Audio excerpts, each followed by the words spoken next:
Hey, Troy, thanks for doing this. I hope you're well. With the number one pick, is there maybe a little bit more complexity than people understand with trying to make sure you do your due diligence and you look at what all of the options are? No, not really. I mean, I said it from the onset that we're going to have a process and we're going to turn over every stone, and that's what we're doing. I mean, everybody's made the pick but us, but we're going to continue to do our work and turn over every stone and land where we're going to land, but we're confident in our work and, we're enjoying the process. Next, we'll go to James Edwards. Hey, Troy, good to see you. Along those same lines, when you guys got the number one pick, as you mentioned, you guys were going to turn over every stone, look at every possible solution. But did you think it would be, I don't know, easier having the number one pick and figuring out where the destination would land, or has it been maybe more difficult to figure out where you guys are going to end up as this process has played out? No, I mean, a bunch of scenarios, whether it's selecting player, making trade, we're going to look at everything. We'll continue to do that. But no, I mean, when you have a number one pick, just like any other pick, you have to do your work. I stated from the beginning that there were guys at the draft that I thought all were worthy of the number one pick, and that's remained true. So we'll continue to do our work and be ready to go on Thursday. But no, I don't think it's any more difficult at all. Appreciate you.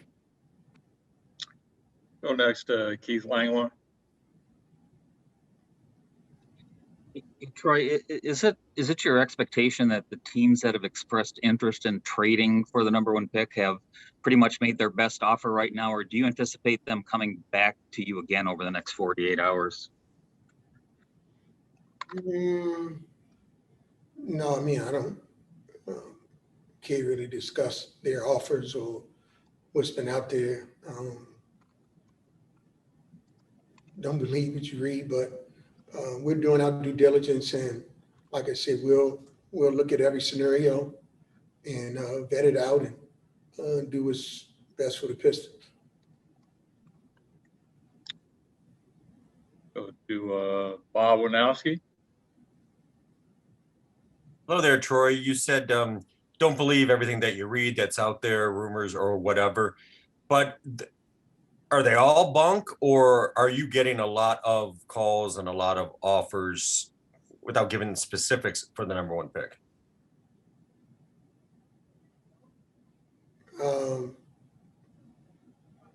It's all bunk. It's all the rumors you say are bunk? Yeah, I mean, I don't really comment on rumors. I just say don't believe everything you read. We're doing our work, and we'll continue to turn over every stone and talk to teams, but the rumor mill does nothing for us right now.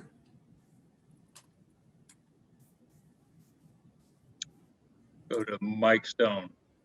Hey, Troy, two quick things. Number one, have you made up your mind as of now? Obviously, you're not going to tell us who you are selecting if you do keep that pick as of now. And number two, how important is the individual workout? Is that something that could, flip the coin, or, in some cases, history showed guys have had great workouts, have not played well in the NBA and vice versa? No, it's just a piece of the puzzle, like everything else. There's a body of work, eyes, ears, and numbers. We'll look at the numbers.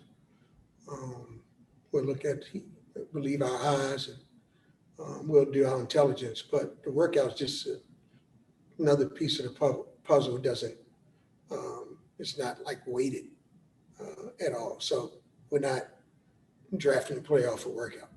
That's for sure. And have you made up your mind as of now without giving it away? No, I haven't. Thank you. We'll go next to Omari Sankofa.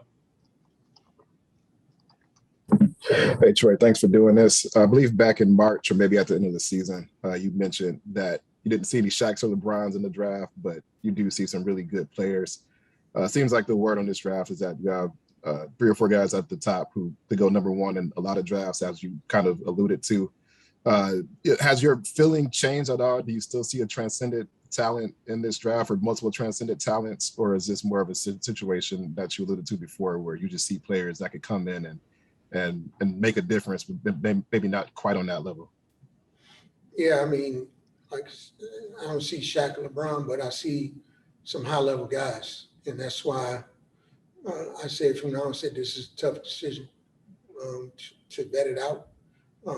We like all those guys at the top, and we'll continue to do our work, but I mean, you don't know where these guys are going to end up, but if you're projecting, these guys are projecting to be very good players, and we're going to get a very good player to help us continue to restore the Pistons. Got a follow-up from Keith Langland. The night of the lottery, you said, I'm paraphrasing, but basically words to the effect that we're thrilled to have the number 1 pick. Some people wouldn't be. I assume maybe you were talking about the pressure of when you have the number 1 pick of getting it right. Can you expound on that a little bit, and what if indeed that is what you meant by that, and how you kind of dealt with that kind of that specter hanging over your head for the last 4 or 5 weeks? Yeah, I mean, getting number 1 pick is tremendous honor for the organization, tremendous blessing. And, we get to pick first, but no, I don't see any added pressure of getting it right. Like I said, you batting cleanup or batting first, you got to hit the ball, and we're up first. We're batting lead off, so we're going to hit the ball. But no, I don't feel any added pressure of being the number 1 pick and getting it right. So I'm not moved by that at all. Go to Ken Brown. Hey, Troy, how you doing? Great. I know not going to tell me a number, but is there a number that if you did entertain a trade offer that you wouldn't want to go below in your mind? Is there like a grade, like a tier A of prospects, and then B and C, and is there a number that you just won't go below if you do trade out? No, I wouldn't say that. I mean,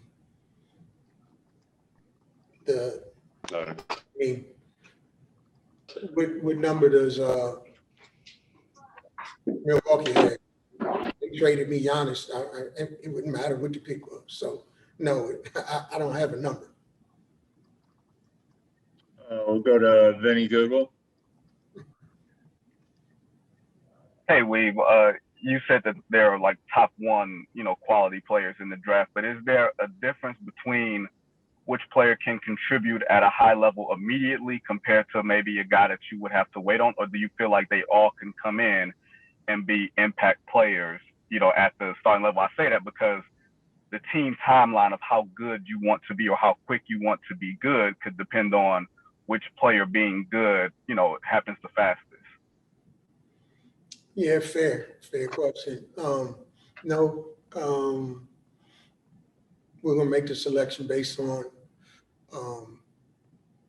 restoring the Pistons and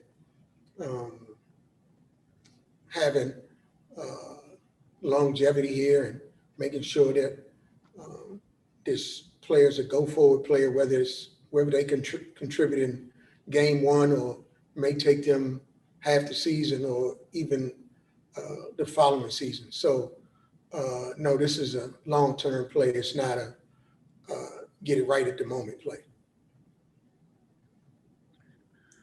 Sustained success is what we're looking for. Troy, I think we're good for today. We got a follow-up from Rod Beard. Hey, Troy, there's a lot of attention, obviously, on the number 1 pick, but with the 3 second-round picks, are you trying to split your time between trying to decide what to do with those and what the options are there too? Yeah, absolutely. We got 3 picks, and just like number 1 pick, we'll turn every stone on those and try to maximize our value there. So, yeah, it's all coupled in together. Draft night is draft night. It's just not, the first round pick. It's just not the number one pick. It's making sure we handle the second round properly as well. Appreciate it, Troy. While we can't see your face, you need a haircut?